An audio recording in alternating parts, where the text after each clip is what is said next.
Plusieurs responsables d'hôpitaux israéliens mettent en garde. Les services de médecine interne ne vont plus pouvoir soigner correctement leurs patients. Pour cause, face à l'afflux du nombre de patients atteints de Covid-19, les institutions doivent ouvrir de nouvelles unités Corona et cela se fait au détriment des services de médecine interne. Le personnel ainsi que les salles et le matériel sont prioritairement réquisitionnés pour la lutte contre la pandémie. Ces responsables témoignent également de la tension permanente des services alors que le pays subit de plein fouet la troisième vague de la pandémie de coronavirus. Augmentation significative des hospitalisations, patients atteints de formes graves de plus en plus jeunes.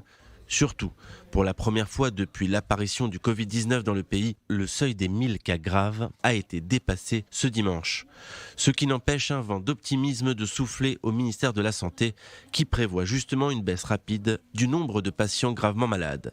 La raison, la vitesse de propagation du virus diminue. La deuxième phase de vaccination intensive entamée ce dimanche cumulé au resserrement du troisième confinement depuis jeudi dernier, autant d'éléments qui conduisent les responsables de la santé à anticiper que le pire est derrière nous. La majorité des citoyens israéliens semblent cette fois faire preuve de responsabilité en respectant les directives et les restrictions du ministère de la Santé, contrairement à la fermeture précédente. Et cela se vérifie également auprès du secteur orthodoxe. L'engagement de la société pharmaceutique Pfizer de fournir chaque semaine des centaines de milliers de vaccins à Israël sur une base régulière contribue à cet élan positif, tout en atténuant les craintes de pénurie de doses.